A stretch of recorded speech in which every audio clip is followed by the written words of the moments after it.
पाकिस्तान ते IMF के दरमियान मुज़ाकरात शुरू। पाकिस्तान ते IMF के दरमियान नवे जायज़े मिशन ते अमल दरामद जायज़ा लिता जा रहा है। IMF के वफदी सरबराही IMF mission chief northern porter कर रहे ने। नुमाइंदा पंजाबी पॉइंट के मुताबिक पाकिस्तान ते IMF के दरमियान 2 फरवरी तक तकीनी मुज़ाकरात ते 3 फरवरी तो 9 फरवरी तक पॉलिसी मुज़ाकरात होंगे। 31 जनवरी तो 9 फरवरी तक होने वाले मुज़ाकरात विच तय किया जाएगा कि हुकूमत पाकिस्तान केड़े नवे टैक्स लागू करेगी, जबकि कितने नॉन टैक्स इकदाम किए जाएंगे। तकनीकी मुज़ाकरात विच पाकिस्तान की मुआशी इस्लाहात के बारे वफद नूं एतमाद विच लिता जाएगा। याद रहे कि IMF ने कर्ज प्रोग्राम की बहाली वास्ते मुतअद्दिद इकदामात का मुतालबा किया होया है। पाकिस्तान मौजूदा मुआशी बहरान ते सैलाब के तनाजुर विच IMF कोलों मजीद रियायत लैन की कोशिश करेगा। पाकिस्तान को पाकिस्तान नूं डिफाल्ट तो बचाने लई हर हाल विच IMF का कर्ज बहाल कराना पेगा, जबकि दूजी तरफ IMF के वफद दा पाकिस्तान आंदिया ही $3 सस्ता हो गया।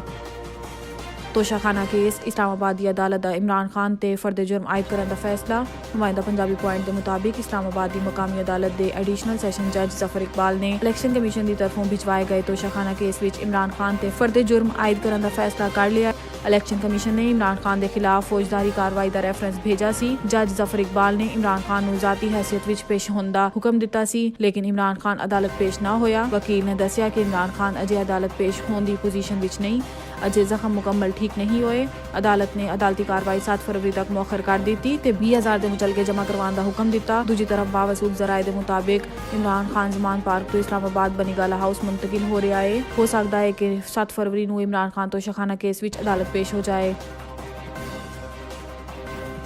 नुमाइंदा पंजाबी पॉइंट के मुताबिक इलेक्शन कमीशन ऑफ पाकिस्तान ने मुस्लिम लीग काफ की तरफों दायर दरखास्त जिस विच मौकफ इख्तियार किया गया कि चौधरी शुजात हुसैन नूं पार्टी चेयरमैनशिप तो हटाया जाए। इलेक्शन कमीशन ने अपना फैसला महफूज सुना दिता। दरखास्त की समाअत चीफ इलेक्शन कमीशन की सरबराही भी 3 रुकनी वफद ने की थी। फैसले विच किया गया है कि गुज़िश्ता दिनों परवेज़ इलाही दे बाकी पार्टी अहदेदारान की तरफों शुजात हुसैन नूं हटाने का फैसला गैर कानूनी है। पार्टी की चेयरमैनशिप शुजात हुसैन दे ही कोल है। कमीशन ने पार्टी की सेंट्रल एग्जीक्यूटिव कमेटी की तरफों जारी इलेक्शन शेड्यूल भी कलादम करार दे दिता। जब परवेज़ इलाही ग्रुप की तरफों इलेक्शन कमीशन ने फैसला गैर कानूनी करार दे दिता ते इस फैसले के खिलाफ अदालत जाने का ऐलान कर दिता।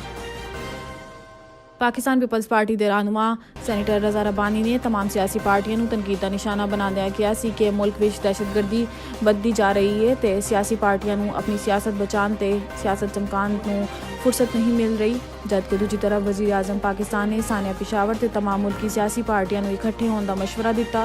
मुल्क मुआशी बदहाली के नाल दोबारा दहशतगर्दी विच घर कर चुकिया है। वज़ीर आज़म का कहना सी कि PTI समेत तमाम सियासी पार्टियां दे एक होने की जरूरत है, सियासत बाद विच खेड लवांगे। जबकि दूसरी तरफ बावसूख जराए का कहना है कि सदर अलवी ने इमरान खान नूं भी मुक्तदिर हल्कियां का पैगाम पहुंचाया कि मुल्क मुश्किल हालात विच गुजर रहा है। इस सूरत टकराव ते बदअमनी की सियासत की बजाय मुल्की सियासत विच शामिल हो जाए ते मिल के मुल्क नूं मौजूदा मुआशी बहरान ते दहशतगर्दी चों कड्ढण विच अपना किरदार अदा करे।